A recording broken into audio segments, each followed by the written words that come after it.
नमस्कार दोस्तों, मैं हूं डॉक्टर शालिनी। ये है मेरा ऑफिशियल यूट्यूब चैनल एंड आप सबका इसमें स्वागत है। आज हम माइंड सीरीज करेंगे बाय होम्योपैथिक साइकोलॉजी नामक बुक जो फिलिप एम बेली सर ने लिखा है, और उसके वैराइटाकार नामक जो मेडिसिन है उसके ऊपर हम पार्ट्स में सीखेंगे, पढ़ेंगे, समझेंगे। एंड चलो शुरू करते हैं। Baryta carb by Philip M Bailey, homeopathic psychology. So baryta carb जो बुक है, जो रेमेडी है, फिलिप एम बेली ने उनका जो कीनोट दिया है वो है इमेच्योरिटी। हम एक्चुअली ये वैराइटाकार मेडिसिन जो है हम कहते हैं डाउन सिंड्रोम या फिर जो बच्चे का जो मानसिक ग्रोथ जो होता है वो सही मायने में करेक्ट माइलस्टोन्स में क्लियर नहीं होता है, फिर थोड़ा पीछा होता है, उन सबको हम देते हैं। बट ये सिर्फ उसमें नहीं होता, ये बेसिकली कॉन्स्टिट्यूशनली देखा जाए तब देते हैं। बट अदरवाइज एक्यूट कंडीशन में बहुत जगह है जहाँ पे थ्रॉट पेन्स हो रहे हैं, वहाँ सब में हम वैराइटाकार दे सकते हैं। वहाँ पे हमारे जो माइंड का जो डलनेस को हम इंपॉर्टेंस देते हैं, सो डलनेस कैटेगरी हम लेके एक्यूट में हम लोग यूज करते हैं। सो फिलहाल हम माइंड सीख रहे हैं। सो वैराइटाकार जो कॉन्स्टिट्यूशन रेमेडी रहेगा, उनका माइंड किस तरह से रहता है, तो इमेच्योरिटी रहता है कि बचपना उनमें बहुत रहता है। ये एक baryta carb is one remedy which is most easily understood by comprehending its essence which runs through the whole remedy pictures। कह रहे हैं कि अगर आप उसको एसेंस, सारे मेडिसिन जैसे अगर आपको उसका एसेंस समझ में आ जाए, वो पूरा का पूरा उसके पूरे मेडिसिन के जो पिक्चर है, हर एक पार्ट में वही एक एसेंस कोर रहता है, वो इमेच्योरिटी का। सो सारे all baryta individuals have some aspect of the personality which has not matured fully. So हर एक स्फीयर में उनका मेच्योरिटी लेवल पूरा हुआ नहीं है। Sometimes it's just one isolated aspect such as social skills, whilst at other times it is several. So कभी कभी वो सिर्फ social skills में रह जाता है और कभी कभी बहुत सारे factors उसके अंदर आते हैं। Some parameters have a global underdevelopment of the personality, one that affects all aspects, resulting in a clearly immature individual। एक तो ये बहुत ही सेल्फ एक्सप्लेनेटरी है कि पर्सनैलिटी में वो पूरा इमेच्योरिटी हमें दिख जाता है, बचपना हमें दिखता है, क्योंकि हर जगह हर एस्पेक्ट ऑफ द माइंड में वो कंप्लीटली डेवलप नहीं हुए हैं। अब इनका जो ओरिजिन है, the baryta child slow development is often accompanied by history of birth trauma, especially asphyxia, such as occurs when the umbilical cord is wrapped around the neck, preventing adequate oxygen from reaching the brain। So कह रहे हैं कि जो usually इसका जो source है या फिर इसका स्टार्टिंग स्टेज बचपन में होता है, जब बर्थ ट्रॉमा, जब जन्म हो रहा है उसके ट्रॉमा में लाइक बोलते हैं। ये जो अम्बिलिकल कॉर्ड होता है जो बच्चों के गले में फर्स्ट ट्विस्टेड रहता है, एंड उसको निकालने के लिए कभी कभी सी सेक्शन होता है, कभी कभी एक्सपीरियंस आया होती है तो वो कर लेती है, बट मिडवाइफ जो होती है, बट वो हिस्ट्री रहता है उनके उसमें। क्योंकि क्या होता है एस्फिक्सिया यानी क्या होता है, जहाँ पे ऑक्सीजन लेवल हमारे बॉडी में नहीं मिल रहा है, सफोकेशन हो रहा है, correct breathing pattern rhythm follow नहीं कर रहा है। जब बच्चे को एस्फिक्सिया होता है स्पेशली बर्थ के टाइम पे, वो बहुत बहुत ही इफेक्ट करता है अपने ब्रेन में। सो ये एस्फिक्सिया कारण जो ब्रेन में वो जो लैक ऑफ ऑक्सीजन जाता है पहुंचने के लिए, वह इस सबका ओरिजिनेशन होता है। Now, in some cases, there was a physical trauma to the head during birth or subsequently resulting in a hemorrhage into birth। कभी कभी अगर अम्बिलिकल कॉर्ड नहीं फंसा हुआ है तो कभी कभी बर्थ फिजिकल ट्रॉमा हो जाता है, सर पे इंजरी होती है, हेमरेज हो जाता है ब्रेन के अंदर, और sometimes there was no physical insult at all, but childhood conditions were unstimulating or neglectful, resulting in slow development both physically, mentally and emotionally। तो तीसरा ये पॉसिबिलिटी, पहला तो है कि अम्बिलिकल कॉर्ड जिसके कारण एस्फिक्सिया हो गया, दूसरा हो गया फिजिकल ट्रॉमा के कारण हो गया, तीसरा ये हो गया है कि कभी फिजिकल और बर्थ का ट्रॉमा नहीं होता है, लेकिन जो एनवायरनमेंट में बच्चा बढ़ रहा है वो एक नेग्लेक्टफुल होता है, वहाँ वो ग्रो करने वाला एक एनवायरनमेंट नहीं रहता, तो जिसके कारण वो फिजिकली, मेंटली और इमोशनली वो सफर करता है। और एक चौथी पॉसिबिलिटी ये होती है कि उसके दोनों पेरेंट्स, तो बराइटा जो चाइल्ड है, जो कॉन्स्टिट्यूशन पेशेंट है, उसके दोनों पेरेंट्स ही बराइटा रह चुके होंगे, एंड वो ट्रेड्स उन्होंने बच्चों को पास ऑन कर दिया है, that is both genetically as well as conditionally. Conditioning यानी जिस तरह आप बड़ा कर रहे हो बच्चे को, और जेनेटिकली तो पता है। नो मेंटल रिटार्डेशन है इसका सबसे पहला सब टॉपिक, उसके बाद आता है द डल चाइल्ड, उसके बाद lack of refinement, emotional immaturity, earthiness, senility, physical appearance, and basically baryta mur के बारे में थोड़ा सा बताया गया है फिलिप एम बेली सर ने।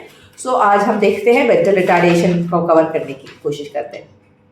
तो जो मेंटल रिटार्डेशन होता है, cases of gross mental retardation often belong to the Baraita type. कहते हैं कि जो बहुत ही मेजर टाइप का जो मेंटल रिटार्डेशन होता है कैटेगरीज में देखते हैं वो यूजुअली बराइटा के अंदर आता है. जो the baryta baby appears dull and relatively unresponsive to stimulation. तो ये हम जब बेबी होते हैं, हम जब टेस्ट लेते हैं बच्चों का, उसी में वो रेस्पॉन्सिव उतना नहीं दिखाते जितना हम साधारण बच्चे दिखाते हैं. So milestone such as smiling, standing and walking are all delight. जैसे मैंने पहले कहा, उनका जो माइलस्टोन्स अचीवमेंट होता है वो थोड़ा पीछे की तरफ होता है. नाउ अब क्या होता है, दीज ऐसा और सब्सिक्वेंट कॉम्प्लेक्स स्किल्स. ये तो स्टार्टिंग स्किल्स है ना, जब हंस रहे हैं, चल रहे हैं एंड खड़े हो रहे हैं, ये सब बेसिक माइलस्टोन है. इसमें भी डिले होता है. इसके साथ साथ जो कॉम्प्लेक्स स्किल सेट होते हैं, जैसे सोशल स्किल्स होते हैं एंड बात करने का ढंग होता है, राइटिंग स्किल्स होता है, ये सब भी as the child progresses development delay ही दिखाता है. These difficulties remain to varying degrees as the child gets older, manifesting in a variety of ways, including poor concentration at school. Can इनको concentration difficult के अंदर डालते हैं. सो यही कह रहे हैं जो मैंने पहले कहा, बच्चा बढ़ते वक्त बढ़ते जाते वक्त उनको यही दिखाई देता है कि वो डेवलपमेंट में उनको थोड़ा डिले हो रहा है. इसके साथ कॉन्सेंट्रेशन पुअर होता है.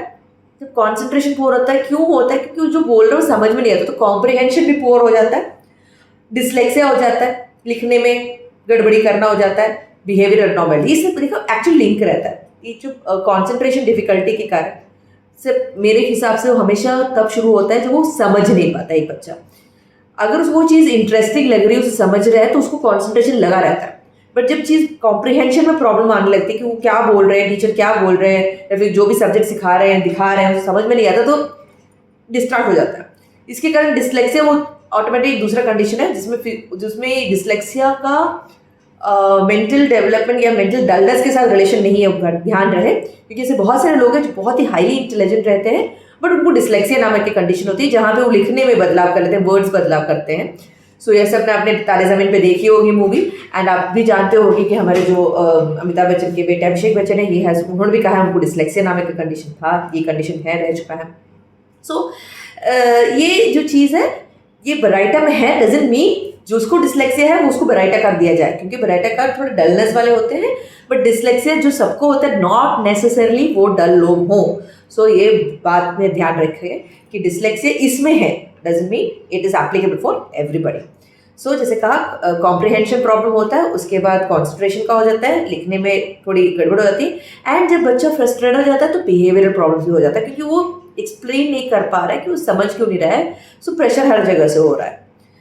The later are usually of a passive kind, taking the form of dullness, extreme shyness and oversensitive. तो behavior abnormality क्या होता है कि वो थोड़ा पैसिव हो जाता है, वो शांत हो जाता है, डल हो जाता है, एंड रेस्पॉन्ड नहीं करता है. जब बार बार बात करते हैं, बार बार पूछते वक्त वो रेस्पॉन्सिवनेस उनका कम रहता है, शाइनेस हो जाता है, बहुत ही ओवर सेंसिटिव से हो जाते हैं. स्टबर्ननेस भी बहुत जिद्दी लोग हो जाते हैं, ये बराइटा का एक ट्रेट है. Now, like his close relative Calcaria, Baraita has a tendency to dig his heels and say no when asked to do something. So Calcaria and जो Baraita है बहुत closely related है, तो उनको cousin बोला गया इसमें. So उनको उनकी stubbornness, जो उनका जिद एक बहुत ही similar टाइप के, कि कोई चीज़ उनसे बोला जाए तो वो बहुत जिद्दी और अड़ियल भरकर ना बोल जाते हैं, एंड ये पार्शियली उनकी इनसिक्योरिटी के कारण होता है. फिलिप सर कह रहे हैं कि बराइटा को इंस्टिंक्टिवली उनको लगता है कि that is not properly equipped to deal with the complexities of the body. Insecurity क्या है, वो क्यों ना बोलते कि उनको लगता है मैं ये काम नहीं कर सकता हूँ, मैं इतना थोड़ा कॉम्प्लेक्स वाली चीज़ें मेरे दिमाग से I can not solve it, मैं इसको सॉल्व नहीं कर सकता. इसलिए उनका पहला रिस्पॉन्स आता है नो. ठीक है. सो ये उनका एक स्ट्रेटजी बन जाता है किसी भी टाइप ऑफ चेंज को रेसिस्ट करने का, क्योंकि वो अपने ही कंफर्ट जोन में, मैं इतना ही कर सकता हूँ, इससे ज़्यादा मैं नहीं कर सकता, so no. Now, some Baraita children are of normal intelligence but have difficulties with speech, writing or social interaction. सब थोड़े जो Baraita का चिल्ड्रन होंगे वो नॉर्मल इंटेलिजेंस के होंगे, लेकिन फिर भी उनमें हम देखेंगे लिखने में या फिर बोलने में या फिर किसी और से इंटरेक्ट करने में उनको थोड़ी प्रॉब्लम, कठिनाइयाँ होती हैं. Because of their intelligence, they have more insight into their condition and tend to suffer more than those of diminished intelligence. अब यहाँ आता है, हम अपने आप को जितना जानते हैं कि मुझ में ये प्रॉब्लम है, उतना उसको ज़्यादा सेंसिटिविटी होती है कि हाँ मुझ में ये प्रॉब्लम है, और उनको और ज़्यादा बुरा लगता है कि मुझ में ये प्रॉब्लम है. सो जो बच्चे इंटेलिजेंट रहते हैं, नॉर्मल इंटेलिजेंट रहते हैं अंडर कैटेगरी ऑफ बराइटा, उनको ज़्यादा दुख होता है उनके कंडीशन पे, रादर देन वो बच्चे जिनका इंटेलिजेंस लेवल हाई नहीं है, क्योंकि उन्हें पता ही नहीं चल रहा है, उनकी इमोशनल लेवल इतना हाई हुआ ही नहीं कि उन्हें पता चले, महसूस करे कि उनमें कोई कमी है. Now, one such child was brought to see me at the age of 14, suffering from severe acne. His speech was thick and hesitant, giving an impression of stupidity. Kent कहते हैं speech was slow. Yet he conversed intelligently and was of above average ability at school. तो ये एक example बोल रहे patient का, जहाँ पे पेशेंट आए थे 14 ईयर के थे, उनको सीवियर एक्ने था, पूरे में फेस पिंपल्स से भरा था, लेकिन उनका बात करने के ढंग में बहुत ही थिक और हेसिस्टेंट करके बात करते थे, जैसे बोलते हैं ना हम, ऐसा एक्सेंट बहुत ही थिक एक्सेंट आता है, बट उनका जो बात कर रहे हैं वो बहुत ही इंटेलिजेंट ढंग से वो बात कर रहे हैं, और अबव एवरेज एबिलिटी रहा है उनके स्कूल में. उनका प्रॉब्लम क्या है कि उनको स्कूल में बुली किया जा रहा है. He complain of being ridiculed and bullied at school and had been nicknamed brain by schoolmates, being fully aware of the cruel irony of the term. So जानबूझ को उसको ब्रेन कहा जाता है, जहाँ पे बुली किया जाता है, कि बेसिकली उसको चिढ़ाया जा रहा है कि तुमको उतना दिमाग नहीं है, क्योंकि वो जिस तरह से बोलता है, जिस तरह से रिएक्ट करता है, वो बहुत ही डिफरेंट ढंग से रिएक्ट करता है. सो उस ढंग से उसको बुली किया जा रहा है. Since his acne was severe, I felt it wise to commence with relatively low potency of Baraita, which were very effective in improving the skin condition. तो क्योंकि वो स्किन लेयर में था, उन्होंने लो पोटेंसी में शुरू किया था फिलिप सर ने, ताकि वो स्किन कंडीशन पहले इम्प्रूव हो. Unfortunately he did not continue to come for long enough to receive the high potencies which probably would have help his speech disorder. तो कह रहे हैं क्योंकि उन्होंने सबसे पहले हमको स्किन के ऊपर ध्यान दिया, तो स्किन का कंडीशन उन्होंने ठीक करने के लिए लोअर पोटेंसी दिया, वो इम्प्रूव हो गया, लेकिन वो ज़्यादा दिन उन्होंने कंटिन्यू नहीं किया उस पेशेंट ने, ताकि वो हाई पोटेंसी के साथ स्पीच डिसऑर्डर को भी थोड़ा बहुत हैंडल कर पाए. But it is remarkable that individuals with long-standing brain damage can recover a great deal of function after the remedy is taken. तो ध्यान रहे, हर होम्योपैथी ध्यान से, अगर इस पोजीशन तक आप इस वीडियो में देख रहे हैं, आप पहुंच चुके हो, तो इन्होंने फिर से लेके बोल रहे हैं कि जो ब्रेन डैमेज हुआ है वहाँ पर अगर आप होम्योपैथी मेडिसिन बराइटा कार्ब की ज़रूरत है, अगर आप उसको उस करेक्ट सिमिलिमम के हिसाब से दे रहे हो, तो एक रिमार्केबल डिफरेंस दिखता है उन पेशेंट्स में after this remedy is taken. I was once consulted by a man suffering from post-viral syndrome who told me that much of the stress in his life was generated by his young son who was severely retarded and needed constant attention. So उनके पास एक patient है जो post viral syndrome से पीड़ित थे. उन्होंने कहा कि उनको स्ट्रेस हो रहा है उनके एक छोटे बेटे के कारण, जिसको मेंटल रिटार्डेशन है, एंड उसको उनकी बहुत ज़रूरत है, उनकी अटेंशन की बहुत ज़रूरत है. तो I suggested that he bring to his son for treatment. उन्होंने बोला अपने बेटे को लेके आइए ट्रीटमेंट के लिए. The boy clearly fitted the Baryta picture and was given 3 doses of the 10 potency. As an experiment and unbeknown to me, his father decided to obtain a school report on his son just prior to treatment and another one 3 months later. तो अब क्या हुआ, उन्होंने लेके आए, Baryta carb दिया, 3 doses दिया. ये उन्होंने पेरेंट ने बताया नहीं, लेकिन उनके पेशेंट के फादर ने स्कूल में मेडिसिन के स्टार्टिंग के पहले स्कूल रिपोर्ट मंगवाया कि कैसा चल रहा है. उसके बाद 3 महीने के ट्रीटमेंट के बाद फिर से स्कूल रिपोर्ट मंगवाया. The differences in the 2 reports were striking. The school was not aware of the child's homeopathic treatment. The second report described a remarkable improvement in the child's condition. Not only was he far more capable and attentive at his lessons, he was also for the first time reliable enough to be given small errands such as fetching the milk. कह रहे school में जो reports में बहुत difference दिखा. जो बच्चा इतना अटेंटिव नहीं था, काम नहीं कर रहा था, वो अब छोटे छोटे काम जैसे कि दूध लेके आओ या वहाँ से ये सब चीज़ें रखो, वो सब चीज़ें एक्टिवली करने लगा है. Baraita appears capable of reactivating arrested development in all the different aspects of physical and mental functioning. So Philip sir कहते हैं कि जो बराइटा है बहुत ही केपेबल है, अगर करेक्ट सिम्पटम है, ब्रेन के वो सारे डेवलपमेंट जो पीछे रिटार्डेशन हुआ है उसको वापस रिएक्टिव करने के लिए, जहाँ तक उसका फिजिकल और मेंटल फंक्शनिंग पे अप्लाई हो सकता है. सो अभी ये हुआ हमारा मेंटल रिटार्डेशन. तो आगे बढ़ रहे हैं द डल चाइल्ड. ये सेकेंड सब टॉपिक है द डल चाइल्ड. तो अभी तक हमने जो पढ़ा वो हमारा मेंटल रिटार्डेशन के एस्पेक्ट में बताया जा रहा है, जहाँ पे बच्चे को जेन्युइनली मेंटल रिटार्डेशन कॉन्सेप्ट है, प्रॉब्लम हो रही है. The dull child. Dullness or lack of interest, responsiveness and enthusiasm is the principal characteristic of many Baraita children, particularly adolescent boys. Can't उन्हें डलनेस या चिल्ड्रन बताते हैं। तो ये कहते हैं कि हर चीज़ में डल रहेगा, कोई रेस्पॉन्सिवनेस, एक्टिवनेस, एंथुजियाज्म, सब में एकदम फीके फीके रहते हैं, हर चीज़ में फीके फीके, कोई दिलचस्पी नहीं है। स्पेशली एडोलेसेंट बच्चों में कोई भी इंटरेस्ट नहीं रहता उनको।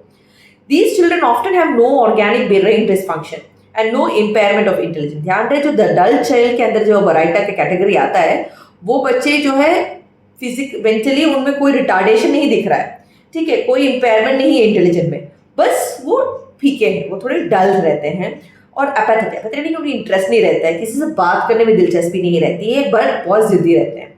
सो ये कैट इसलिए डालते हैं उनको अवर्स कंपनी में और इंडिफरेंट और मूड इंटॉलरेंट यानी कोई भी काम करने का कोई इंटरेस्ट ना रहने वाला, लेजी टाइप हो जाता है।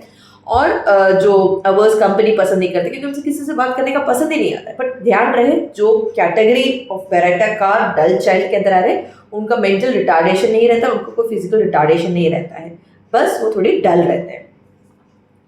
Such children are extremely difficult for the parents to handle since they will not cooperate and are not interested in doing anything. तो पेरेंट्स तो तंग आ जाते हैं, कुछ करता ही नहीं है बच्चा, हमेशा ही पड़ा रहता है, उसको किसी चीज़ में दिलचस्पी नहीं है, किसी से बात नहीं करता है, किसी से वो दो शब्द बोलता ही नहीं है, वैसा टाइप। कितना भी वो कोशिश करे बच्चे को पुश करने के लिए, वो फीका फीका रहता है, पीछे पीछे रहता है। Now in the consulting room they speak single monosyllabic answers to questions and wear a dull heavy expression like someone who has the flu and is depressed.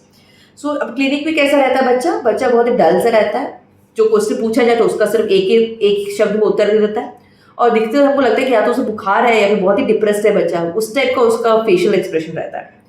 I treated one such boy again for severe acne and whilst his skin was undergoing an aggravation, his parents said that the remedy had done miracles for his temperament. तो अब इन्होंने बोला, उनको एक यही patient एक आए थे, फिर से एक्ने का ही आया था उनके पास, लेकिन जब वो एक्ने के ट्रीटमेंट के लिए बराइटा दिया जा रहा है, पेशेंट को एग्रेवेशन हुआ स्किन कंप्लेंट्स का, बट पेरेंट्स खुश थे क्योंकि पेरेंट्स को उसके टेम्परमेंट यानी उसके स्वभाव में अच्छे चेंजेस दिख रहे थे।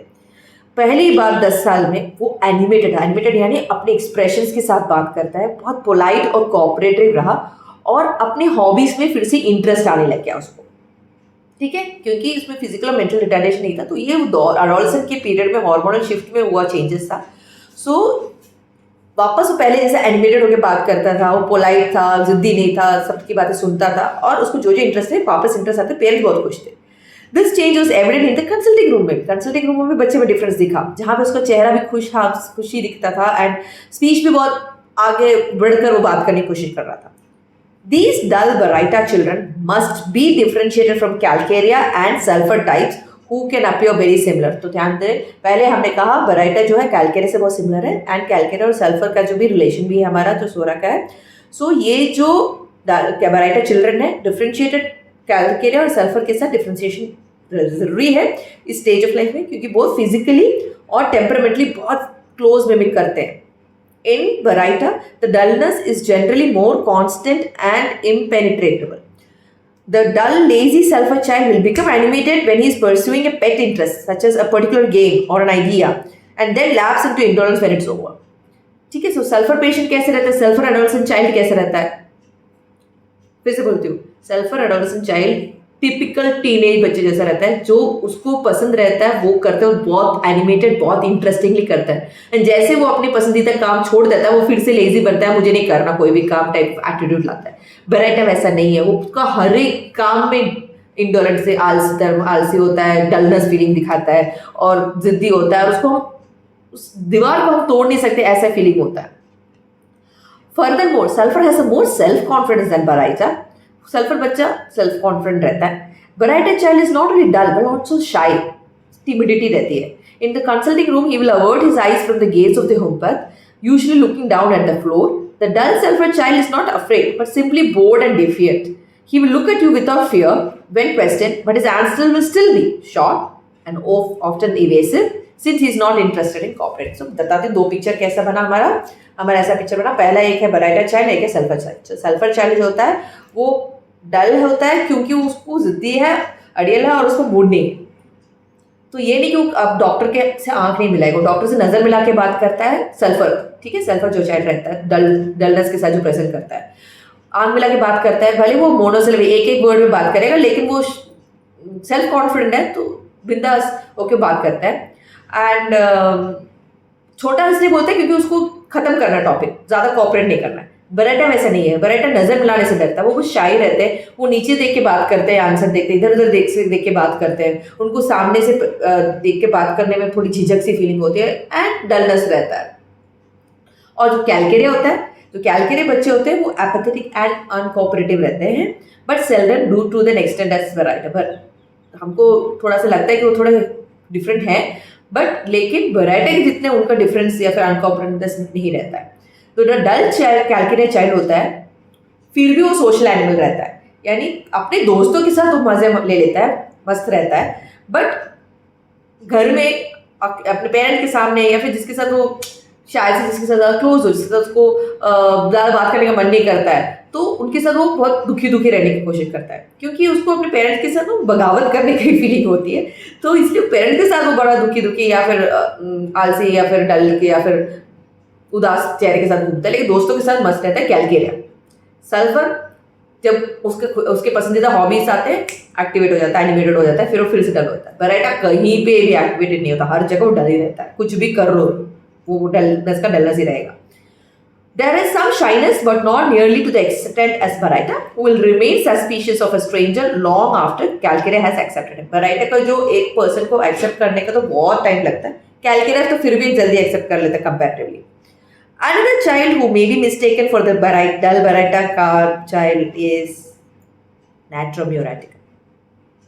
The dull Natrum child appears sullen, will also answer in monosyllable. So ये भी Baraita के साथ मिक्स हो सकते हैं, जब वो बहुत डल के साथ या फिर आराम से लेजीनेस के साथ आते हैं। बट ये थोड़ा हम उसको मोटिवेट करेंगे तो बात करना शुरू कर लेते हैं नैट्रम यूरेटिक टाइप, और ज़्यादा क्लियरली एंड स्पेसिफिकली और इंटेलिजेंटली बात करते हैं एज कम्पेयर टू बराइटा। ठीक है, सो ये हुआ आज का दो सब टॉपिक जो हमने कवर किया है। सबसे पहला mental retardation, second one the dull child.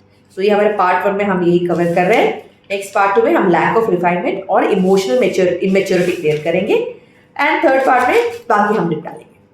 So I hope आपको होम्योपैथिक साइकोलॉजी के अंदर जो बराइटा कार का जो एक पिक्चर मिल गया है, जो डलनेस है उसके जो 4 फैक्टर्स बताए, जो ओरिजिन बेसिकली होता है या तो एस्फिक्सिया के कारण ब्रेन में ऑक्सीजन ज़्यादा नहीं मिला, अम्बिलिकल कॉर्ड गले में लगने के कारण हुआ, सेकंड या फिर फिजिकल ट्रॉमा हुआ है, सर पे चोट लगी है, हेमरेज हो गया, थर्ड फिजिकल और ट्रॉमा कुछ हुआ नहीं होगा या फिर ब्लड ट्रॉमा हुआ नहीं होगा, बट जो एनवायरमेंट में वो पढ़ रहे थे, कंडीशन में हो रहे, वो फ्लरिशिंग नहीं हो, थ्राइव नहीं कर रहा है उनको, या फिर 14 पेरेंट्स ही ब्राइटर्स होंगे तो उनका जेनेटिकली भी उन्होंने बच्चों को दिया और कंडीशनिंग भी उन्होंने बच्चों को ऐसे दिया, तो ये ओरिजिन हुआ। मेंटल रिटार्डेशन, जो सीवियर मेंटल रिटार्डेशन केसेस है, वहाँ पे बराइटा बहुत खूबसूरती से काम करता है एंड करेक्ट सिम्पटम दे तो हम काफ़ी हद तक उसको बेटर प्रोग्रेस की तरफ बेटरमेंट की तरफ लेके आते हैं।